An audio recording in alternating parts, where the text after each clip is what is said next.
Disculpe, ¿no se escucha o es mi celular? No, regálenme un segundo y ya iniciamos. Gracias. Ah, bueno, señor.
Hola chicos, muy buenas noches, espero que se encuentren muy bien. Vamos a continuar con nuestro tema 2 de la guía que estábamos trabajando. El objetivo es que nos reunamos el día de hoy y también el jueves pues para poder abordar todos los temas de la guía. ¿Listo? Entonces vamos acá con el material de apoyo que hoy vamos a ver si alcanzamos a tomar matemática financiera y contabilidad. Entonces, la matemática financiera es un área de la matemática que permite ser aplicada en las finanzas, es decir, a todas las operaciones financieras en el cual existe un intercambio de flujo de dinero y se debe asignar un valor o un costo a esas operaciones. Las matemáticas permiten dar valor al dinero, ya sea por unidad o debido a la pérdida de su valor en el tiempo, por lo cual se vale de estas para dar un valor a este en dinero a través de los intereses. Las matemáticas son de gran utilidad para las organizaciones o las finanzas de las personas debido a que permite realizar cálculos y análisis para sus inversiones, sus ahorros o sus financiaciones, pues permite calcular el valor del dinero en tiempo. A través de la matemática financiera se pueden estimar el interés simple, interés compuesto, anualidades y amortizaciones. Entonces vamos acá con el interés simple y el interés compuesto.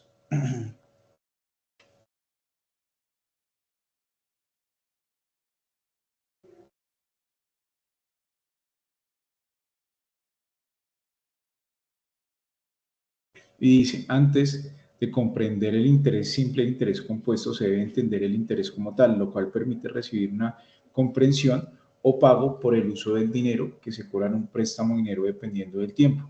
Ya sabiendo que el interés, que es el interés, para conocer la aplicación de las fórmulas, para identificar tanto el interés simple como el interés compuesto, pues se va a ver el siguiente video, que es que ustedes lo van a ver. ¿Listo? El interés simple. Entonces, el interés, como lo decía pues el documento, es lo que se cobra por el préstamo del dinero, ¿sí? O por realizar una inversión.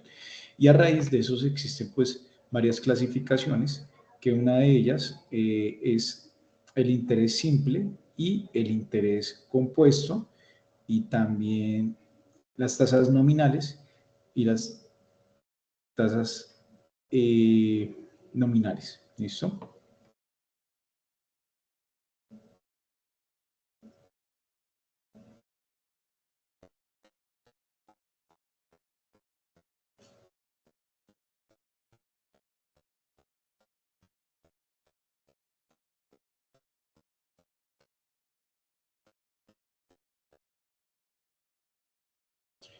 El interés simple y el interés compuesto. Entonces, para aplicar de manera práctica las fórmulas vistas en el video anterior, es necesario pues que ustedes identifiquen el archivo adjunto. El interés simple, y yo les cuento un poco acá, es el interés que se maneja en toda, es el interés que se maneja normalmente en los préstamos. ¿Listo?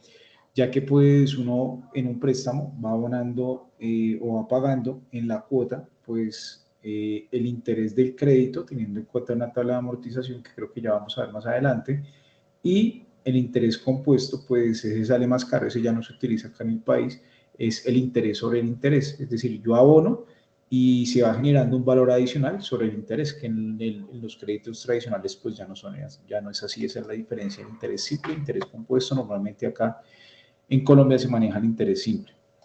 El pago de estos dineros no se da solo con préstamos, también con la captación de dinero de ahorro, como los CDTs, es decir, los intereses que da que da un CDT. ¿Listo? Listo. Entonces,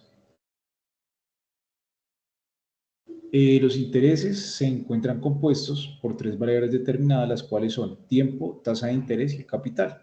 En cuanto a la tasa de interés simple, el valor de utilizar el dinero sobre el monto de un capital que no sufre variaciones en el tiempo. Es decir, el capital inicial es el mismo durante todo el periodo de tiempo y se aplica la misma tasa de interés, que eso es lo que se maneja actualmente.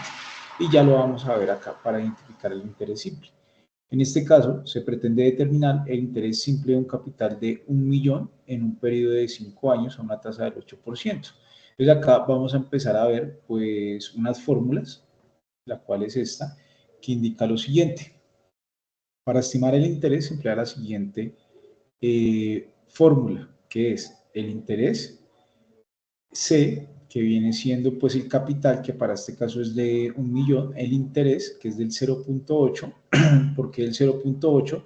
Porque pues acá ese es el mismo 8%, solo que dividido en 100 para poder tomar valores absolutos, y en este caso n, que n es el tiempo. Entonces, al hacer esa operación, nos está indicando que el interés simple son 400.000 pesos. Es decir, el interés que se va a pagar o se va a recibir en un crédito. Ahora, si se desea saber cuál es el monto que debe pagar en el periodo final de los 5 años, ¿listo? Entonces, pues simplemente se va a identificar la siguiente operación. BF es valor futuro, BA, valor actual o valor presente, 1 más, abrimos paréntesis, recuerden que es el tiempo, por I, que es el interés. Entonces tenemos que BA, que es el valor actual, que es 1.000.000 de pesos, y aplicamos la fórmula. 1 más 5 por 0.8. Primero, pues yo tengo que ejecutar lo que tengo en paréntesis y luego sí le sumo el 1 y luego ejecuto la multiplicación. ¿Listo? Entonces, ¿qué me está diciendo? Que el valor futuro, si yo estoy, digamos que yo estoy recibiendo un dinero, más bien no recibiendo, que yo estoy haciendo una inversión en un CDT, entonces al finalizar los 5 años, ¿yo qué voy a recibir? El 1.000.000 más los intereses, eso se vuelve el 1.400.000. El paso 3, se determina un valor futuro de 1.400.000, el cual es estimado con anterioridad que el interés simple en un periodo son de 400.000 más la inversión de capital inicial, que era lo que yo les venía contando. En cuanto al interés compuesto, los intereses se van generando periodo a periodo, se va capitalizando al capital inicial, por lo cual periodo a periodo el capital interés va aumentando. Por ejemplo, para que les vaya quedando un poco más claro, si yo solicito un crédito con un interés compuesto, muy seguramente voy a pagar más intereses que en uno de interés simple. Si yo hago una inversión en interés compuesto, ¿sí? Es decir, saco un CDT, muy seguramente voy a recibir mayor porcentaje que en un interés simple. Aquí viene un ejemplo. Para determinar el interés compuesto se emplea la siguiente fórmula. BF es igual a BA 1 más I elevado a la N. ¿Listo? ¿Qué N es? Tiempo. Valor futuro actual. Bueno, acá ya habíamos identificado, se realiza una apertura de un CDT por un valor de 10 millones de pesos que genera un interés compuesto de 5 por 5 meses. Por lo cual se estima que el valor finalizar del depósito será, y aquí lo vamos a ver. Es decir, entonces aplicamos la fórmula. Finalmente, para estimar el valor se emplea BF igual a BA, abrimos paréntesis, 1 más I elevado a la N, que era lo que pues estábamos identificando, y tomamos el BA, que son 10 millones, abrimos paréntesis, 1 más 0,5, que este es el interés elevado a la N y nos da 13 millones de pesos. Es decir, si yo hiciera una inversión, estaría recibiendo ese valor en valor futuro. ¿Listo? Listo.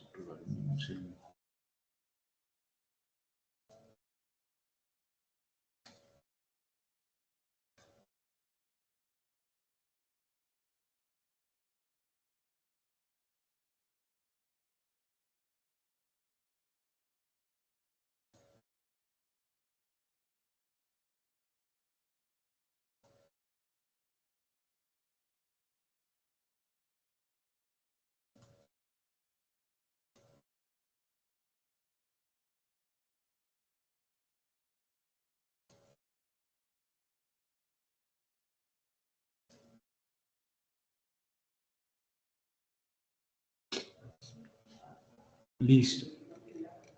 Entonces, conversión, como yo les venía contando, pues existen dos tipos de tasas de interés que ya lo vamos a ver. En el mercado financiero existen las tasas de intereses nominales y las efectivas, las cuales no pueden ser comparadas entre ellas, por tal motivo se requiere realizar una conversión y de esta forma pueden ser equivalentes. La tasa de interés nominal se encuentra determinada por el capital invertido con un tiempo determinado establecido, se encuentran representadas en un periodo de año y estas tasas de interés no se pueden capitalizar, por lo cual determinan como un interés simple. Para ser un poco más claro, las tasas nominales simplemente es un título que se le da a la tasa, pero no es la que efectivamente se va a cobrar en el crédito. ¿Listo? Entonces, en algunos mercados, pues colocan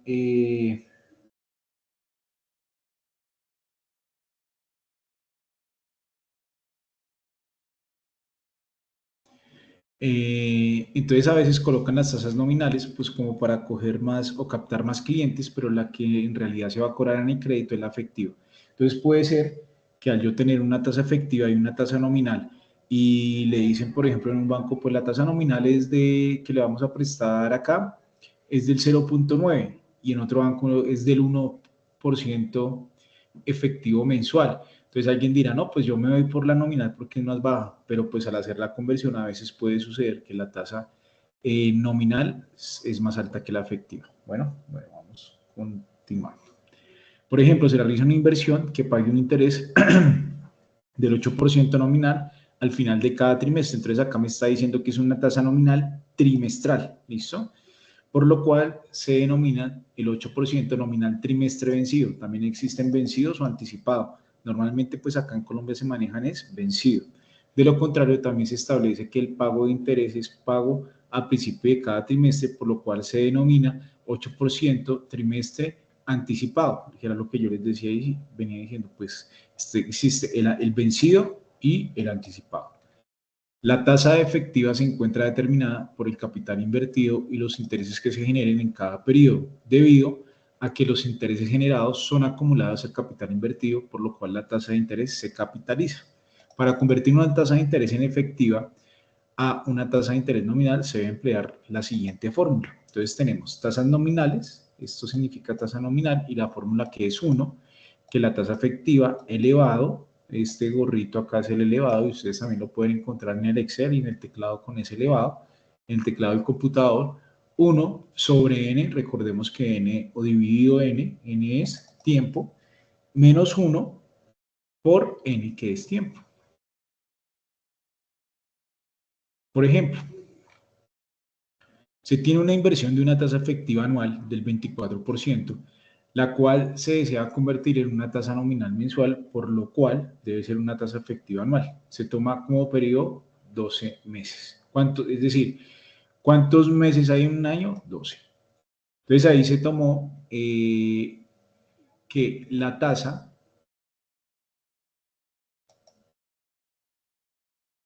se tomó 1 más 24% elevado a la 1 dividido entre 12, que es igual a tiempo, menos 1 por 12, que es el N. Esto nos da una tasa nominal del 1.81% mes vencido.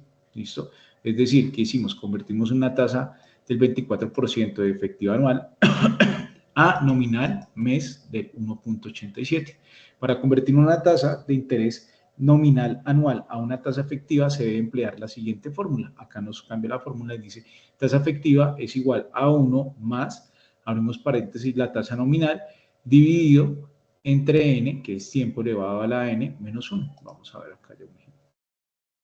Por ejemplo, si usted tiene una inversión a la tasa anual del 24%, la cual desean convertir en una tasa efectiva, por lo cual será una tasa nominal anual, se toma como periodo de tiempo 12 meses. Y acá pues viene lo que veníamos hablando. Me están ofreciendo en el banco una tasa nominal.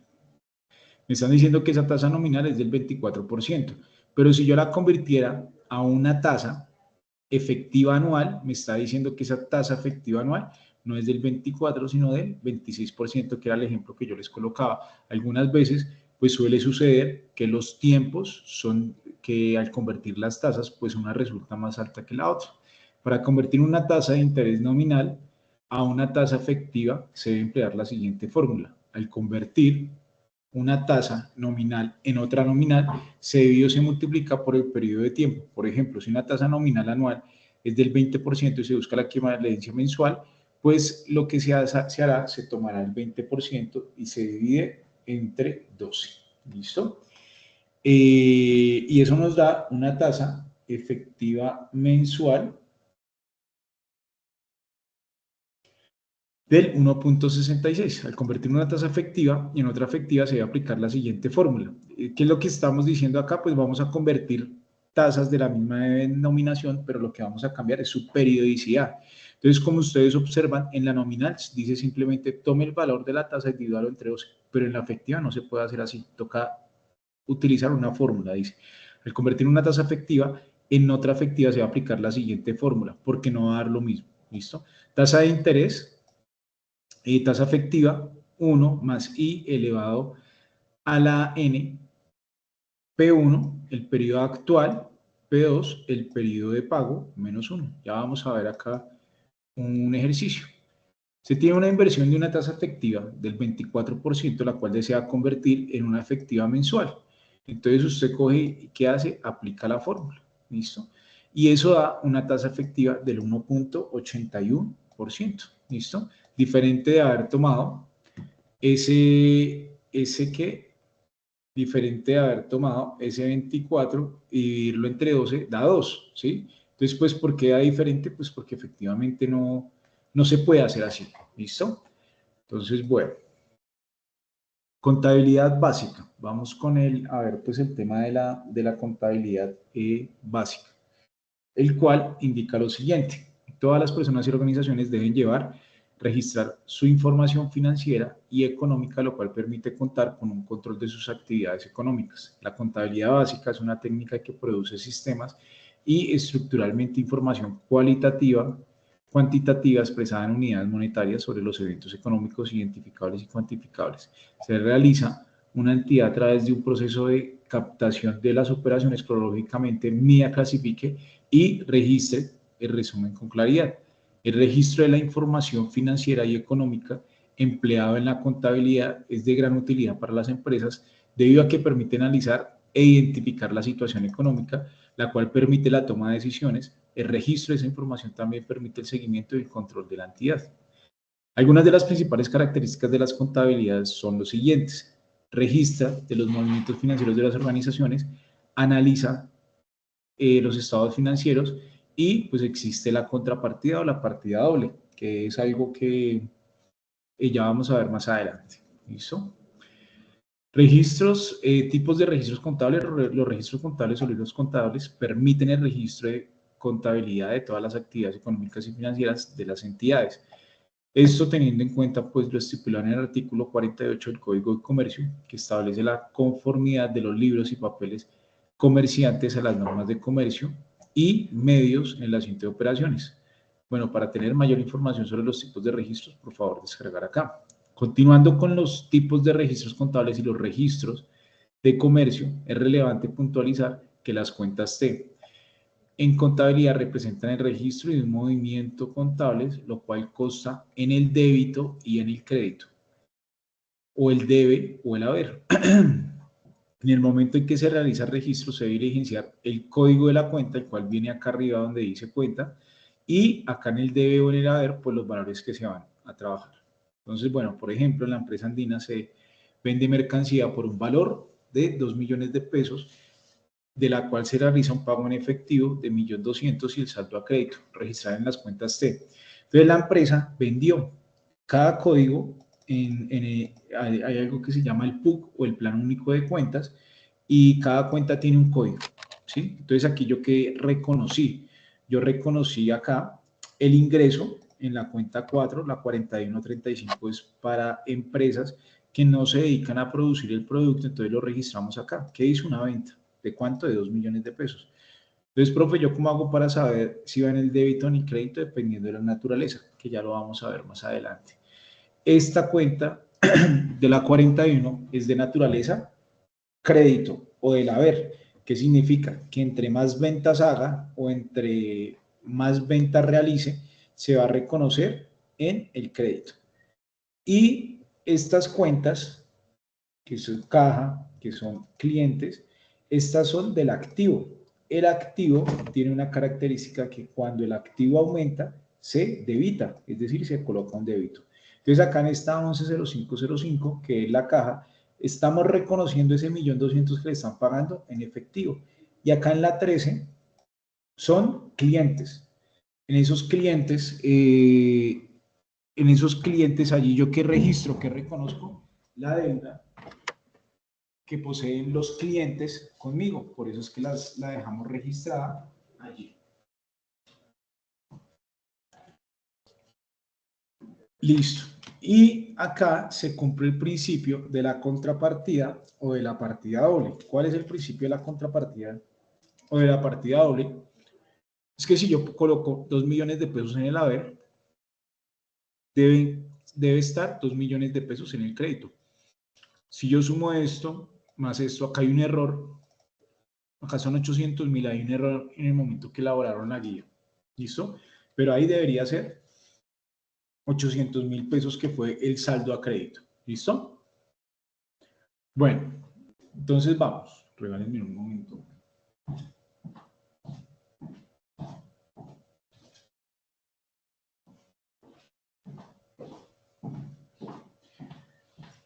Los registros contables se deben registrar por el sistema de doble partida, lo cual es la que veníamos hablando, el cual busca un equilibrio en los movimientos contables de acuerdo con las cuentas, estas disminuyan o aumenten en el débito o en el haber, en el que se deben registrar todos los ingresos. Entonces, lo que yo les decía, yo cómo identifico para saber si va al débito o al crédito. Estas cuentas tienen una naturaleza. Las del activo son la clase 1, las del pasivo 2 y las del patrimonio 3, que era lo que yo les venía contando en el ejercicio. Cuando la cuenta aumenta, se debita. Entonces acá identificamos que estas cuentas aumentaron. O sea, ¿por qué aumentaron? Pues porque le ingresó dinero.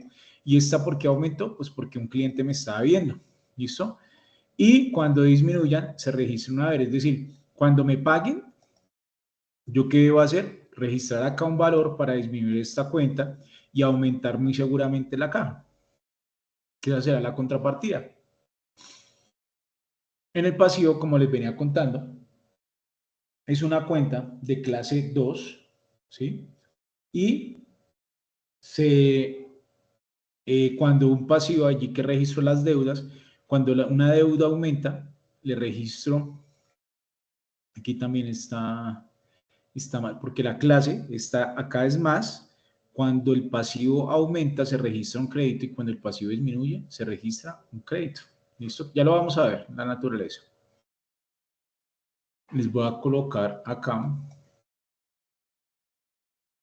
para que les salga a ustedes y ustedes se queden con ese como la clasificación de las cuentas y les queda ahí en el video. Entonces tenemos uno, que es el activo, 2, 3, 4, 5, 6. Pasivo.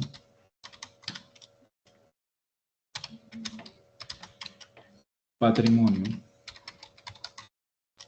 Ingresos. Gastos y costos. Entonces vamos a hacer de cuenta que esto es una cuenta de débito, crédito.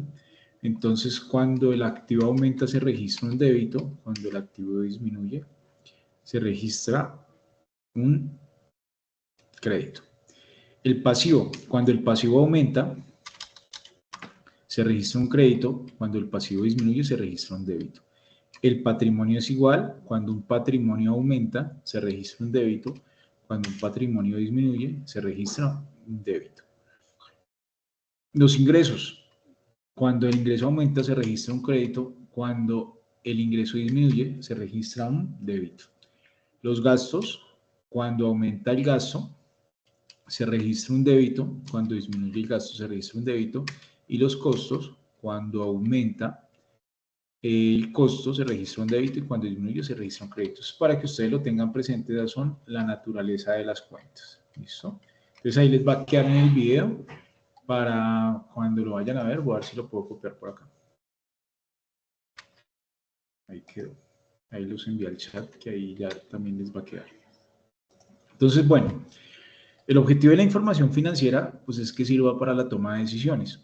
Entonces esa información financiera se recauda la información y esa información se convierte en estados financieros. Dentro de los estados financieros podemos ver el estado de situación financiera. Allí identificamos el activo, el pasivo y el patrimonio, es decir, cómo está la empresa con esos tres aspectos. Vemos el estado de resultados.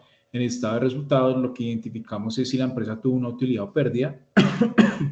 En el estado de cambio de patrimonio, en ese es aquel que se identifica cómo cambió el patrimonio, y en el patrimonio que registramos la utilidad, pérdida o los aportes de los socios. Y el estado de flujo es súper importante en las compañías porque el estado de flujo me muestra es qué capacidad tiene la empresa de generar flujo para pagar sus deudas. ¿Listo? Entonces vamos acá. Estado de situación financiera refleja la situación de bienes, dineros y derechos y obligaciones por cómo está su activo, pasivo y patrimonio. El estado de resultados refleja los costos de la empresa detalladas, si hubo beneficios o pérdidas. Para este estado, pues yo tomo la utilidad menos los costos menos los gastos y eso me da la utilidad o pérdida. El estado de cambio del patrimonio refleja la variación de entradas y salidas de dinero en un periodo determinado y se detalla la evolución del patrimonio. Y el estado de flujo de efectivo refleja las fuentes y usos de efectivo de la empresa, es decir, pues si tiene capacidad de respuesta o no. De acuerdo con la norma internacional de contabilidad, la SNIC, el estado de situación financiera o balance general, ya no se llama balance general, sino que se llama estado de situación financiera, refleja los bienes, dineros, derechos y dineros que la empresa tiene con los cuales son denominados activos, se dividen en dos, corrientes o no corrientes. ¿De qué depende que se dividan de corrientes? De la liquidez, ya les explico. En cuanto a las obligaciones, en esta situación financiera, se denomina pasivo también y se dividen en dos, corrientes o no corrientes, y por su parte, capital de las reservas de la empresa, denominado patrimonio. Cuando hablamos de corrientes, son aquellos activos que yo puedo convertir fácilmente en dinero, como puede ser el dinero, ¿cierto? Entonces, por ejemplo, acá irá el dinero, los inventarios, los clientes, ¿cierto?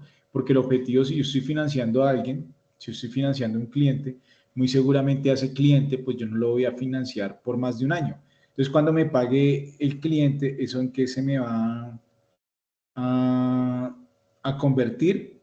En efectivo.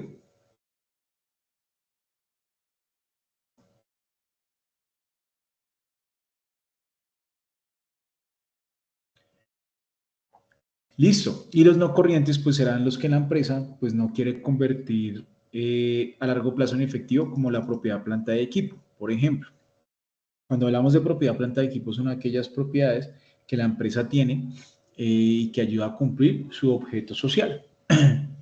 El pasivo corriente son las deudas y obligaciones a corto plazo, se entiende por corto plazo en un periodo menor de un año.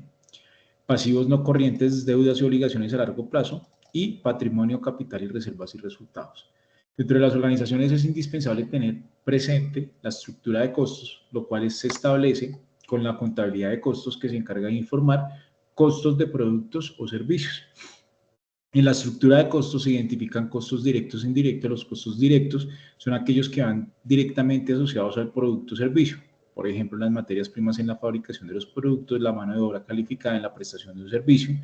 Y por su parte, los costos indirectos se encuentran relacionados con el producto o servicio, pero no dependen, no pueden asignarse equitativamente a cada uno, como por ejemplo los suministros de servicios. Para que quede un poco más claro, digamos que yo me dedico a hacer camisas. Entonces, la materia prima directa será, por ejemplo, pues la tela, los botones, ¿sí? El hilo, y los costos indirectos de fabricación son los que se requieren para hacer la camisa, pero no están inmersos en la camisa, por ejemplo.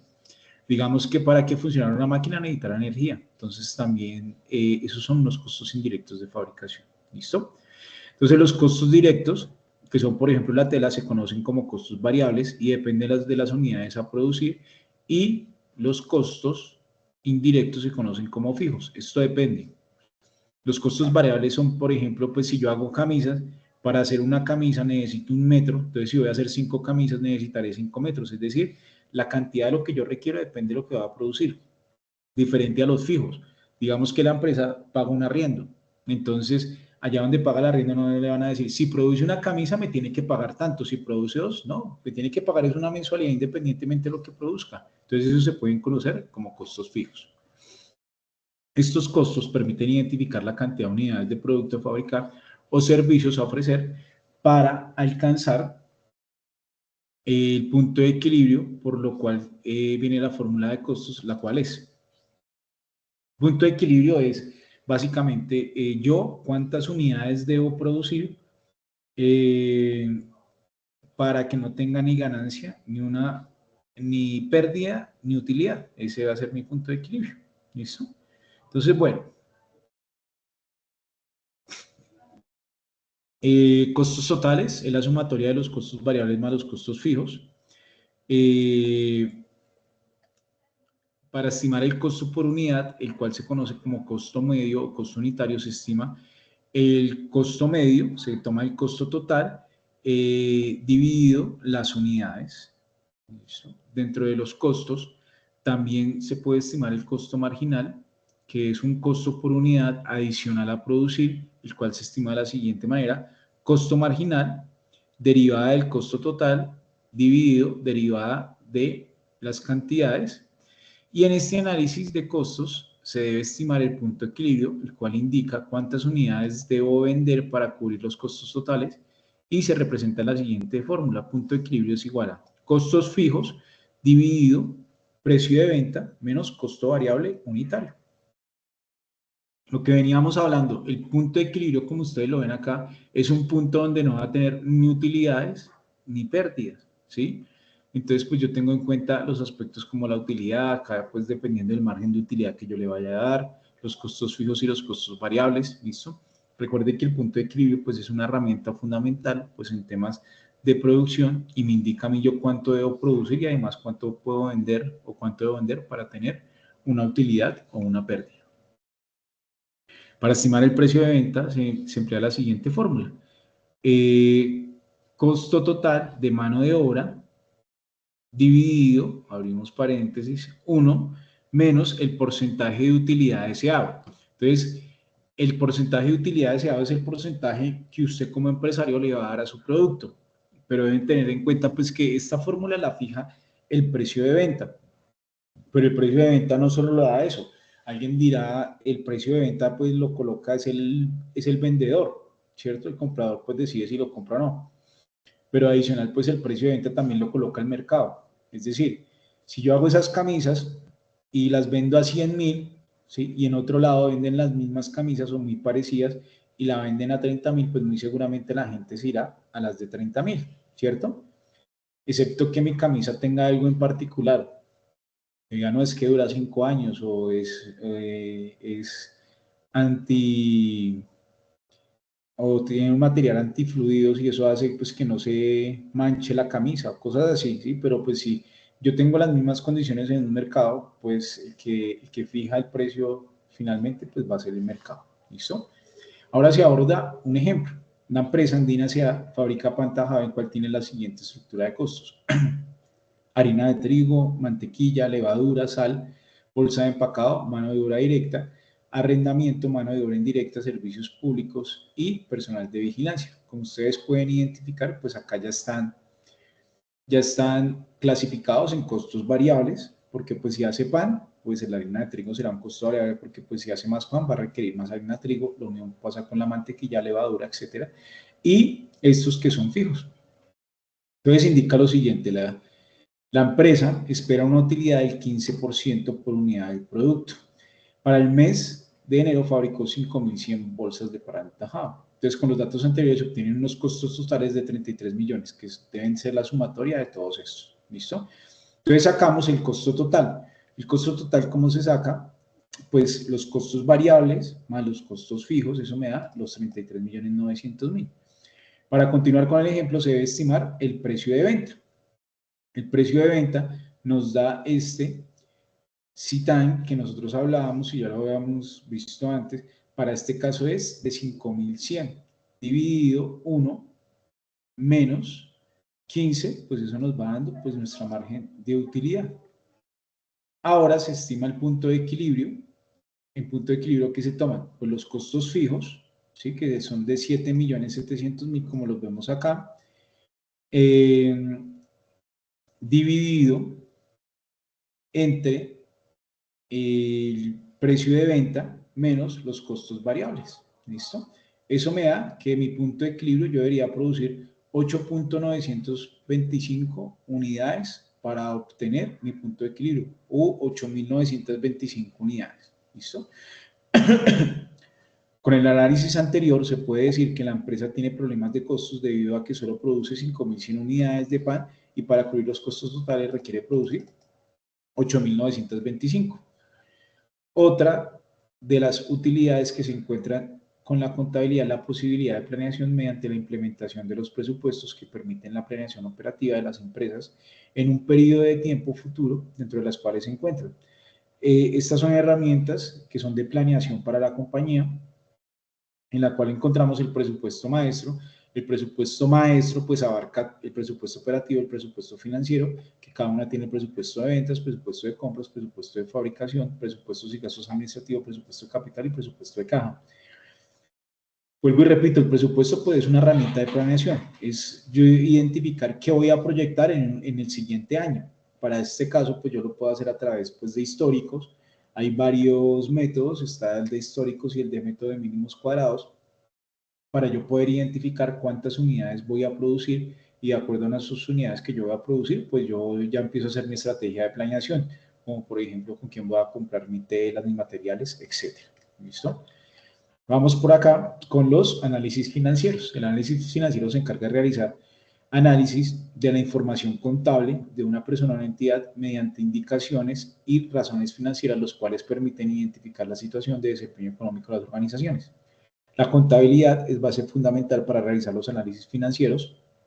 Es de vital importancia que cada organización esté verificando los indicadores y razones financieras para, para estar enterada de su comportamiento económico y financiero. De nada sirve tener una información contable que no es analizada. Los análisis financieros permiten a la organización tomar decisiones financieras a partir de diagnósticos realizados con los análisis financieros, realizar seguimiento y control sobre la organización. Los indicadores financieros permiten analizar la situación económica y financiera de una empresa, son de vital importancia debido a que permite realizar un adecuado seguimiento y control a los estados financieros para la toma de decisiones dentro de la organización. Complementando lo anterior, a continuación se pueden encontrar algunos indicadores económicos que permiten analizar las situaciones. Por ejemplo, tenemos el capital de trabajo, son los recursos que emplea la empresa a corto plazo, eso es activo corriente menos pasivo corriente.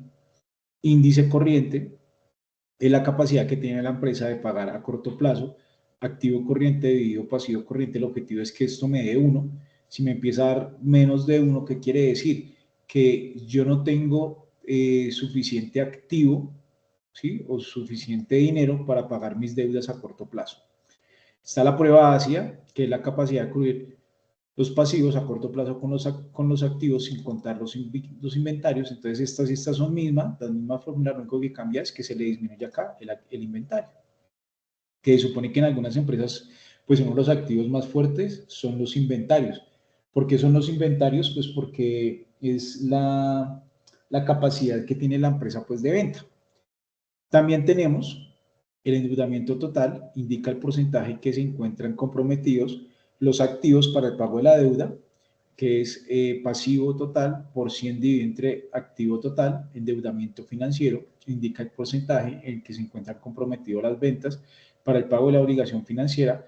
Obligaciones financieras divididas entre las ventas netas por 100, es decir, si las ventas van a alcanzar a pagar las obligaciones financieras. El apalancamiento a corto plazo indica el porcentaje que se encuentran comprometidos entre el patrimonio para el pago de la deuda. Entonces tomamos pues el pasivo corriente dividido entre el patrimonio. Tenemos el margen de utilidad bruta, indica el porcentaje de utilidad de las ventas una vez que cubren los costos de producción.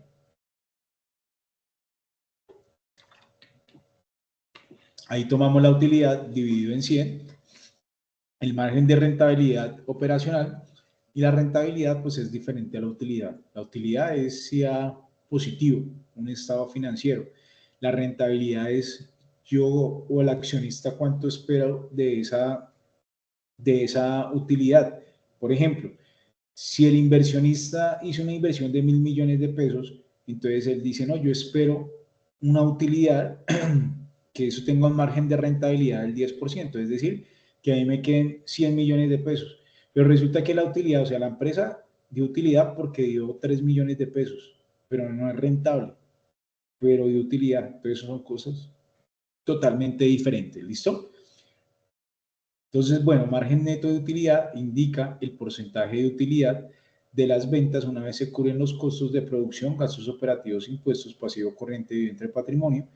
Rendimiento de patrimonio indica el porcentaje de rendimiento de las utilidades netas sobre el patrimonio, utilidad operacional dividido entre ventas netas por 100.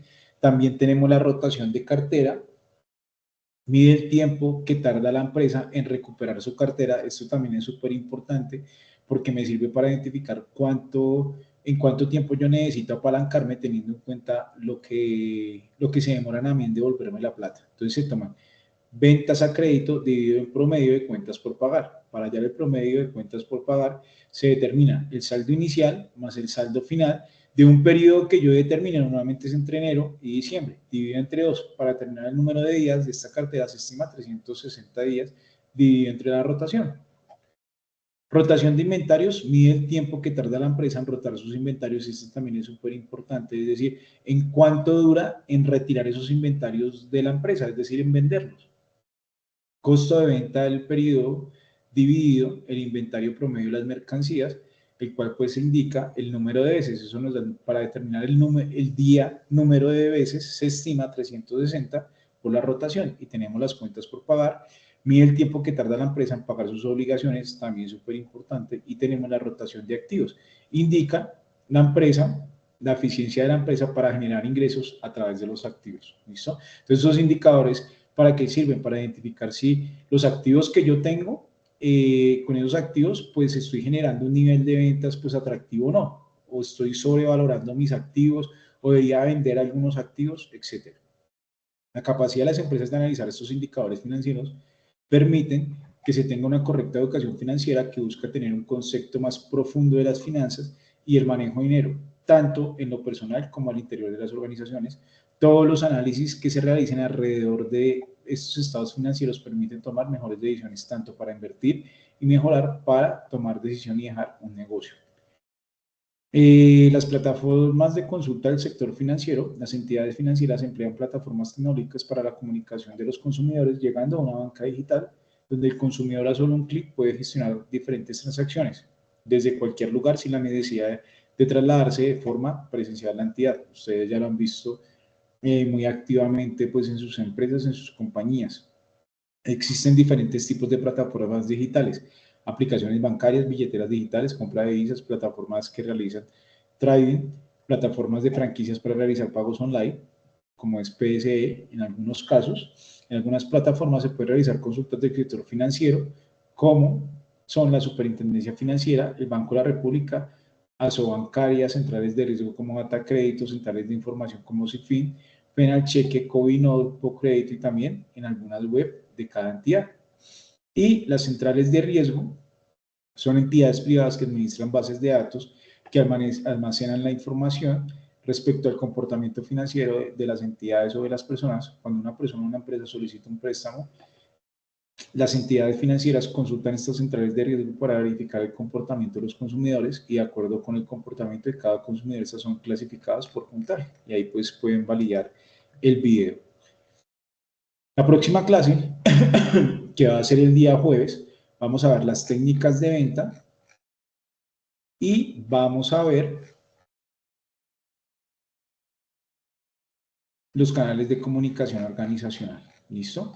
Para que lo vayan teniendo en cuenta. Y ya la próxima clase vamos a arrancar con el tema de manejo del efectivo. ¿Listo? Que es lo que tiene pues allí estipulado la guía. ¿Vale? No sé si tengan alguna duda o inquietud hasta ahí.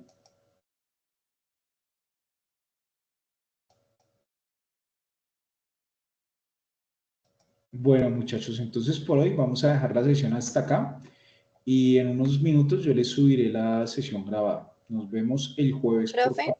¿Sí?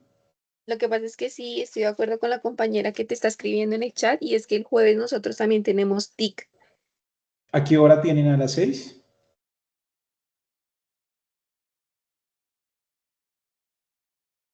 ¿O a qué hora tienen? Ya te confirmo, a mi momento ya te confirmo.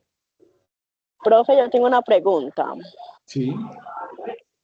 Sobre la segunda evidencia, ¿la podrías leer y decirme si es obligatorio, pues, lo de hacerlo en grupo? O si es obligatorio, ¿cómo sería, pues, como la lección? Es que no nos conocemos bien, entonces sería bueno que usted eligiera los grupos o así. No, como yo les dije en la primera sesión, y pues qué pena interrumpirte, los que quieran trabajar en grupos, pueden trabajar en grupos. Lo único que yo les digo es que en la portada de los trabajos coloquen el nombre de todos los grupos para no identificar que sea plagio. Y los que no puedan y la trabajan individual, tampoco hay problema porque es que en temas acá virtuales es muy complejo coincidir con los horarios y todo este tema. Entonces, desde la coordinación se ha planteado pues que si la actividad se quiere trabajar de forma individual, así la guía diga que es de forma grupal, no hay lío. Ah, bueno, profe, muchísimas gracias a la duda. A Vale. las 7, Buenas profe. noches. Bueno, a las 7 alcanzamos a trabajar, más o menos desde las 6:30 hasta las 7 para terminar con el material. Entonces, yo creo que está apenas, yo los desocupo a las 7 en punto. ¿Listo? Es más, Vale. vamos a ver si ese día, y ya le doy la palabra a ID, si arrancamos desde las 6 en punto. ¿Listo? Por eso para que nos dé más tiempito y ustedes puedan entrar a su otra sesión, ¿vale? Es más, sí, lo vamos a trabajar desde las 6 en punto para que les digan a sus compañeros. Y los que, profe, es que yo no alcanzo a llegar a las 6, no me puedo alcanzar a conectar, no se preocupen. Recuerden que las clases quedan grabadas y yo les envío el enlace, ¿vale? Sí, quien tiene levantada la mano es que no alcanzo a ver el nombre. Hola, profe, buenas noches, Ailit. Buenas noches, Aileen. Es que quería comentar que pues yo he hecho las actividades con usted, la mayoría en grupo, y me parece muy chévere porque como decía la compañera, no nos conocemos, pero más bien es una oportunidad para que lo hagamos. Entonces, pues me ha gustado mucho trabajar en grupo y no tenía conocimiento que lo podíamos hacer en las demás competencias, profe. ¿Es así? No, en las demás competencias ya lo que les diga cada uno de sus instructores, ¿sí? O sea, ya lo que designe cada Ah, instructor. Pero, por ejemplo, para la competencia que ven conmigo, sí la pueden trabajar en grupos. Máximo, creo que les había dicho el primer día, si mal no recuerdo, máximo 4 o 5 personas hasta ahí está bien. Y yo no tengo lío. Y si hay alguien que la quiere trabajar de forma individual, pues tampoco yo entiendo, ¿vale? Profe, qué pena, otra bueno, consulta. Sí, dime. Yo ya envié todas las evidencias, pero no has calificado ninguna, ¿verdad? No, así que vean, no se preocupen, yo las voy a calificar. Ah, Voy a ver si listo. me tomo, empiezo a tomar esta semana, pero sí, no se preocupen. ¿Listo? Vale, profe, muchas gracias. Vale, con gusto. Entonces, muchachos, nos vemos el jueves a las 6 de la tarde. ¿Listo? Que pasen buena noche. Muchas gracias. feliz noche, profe, muchas gracias. Feliz noche, que Gracias, estén bien. profe. A ustedes.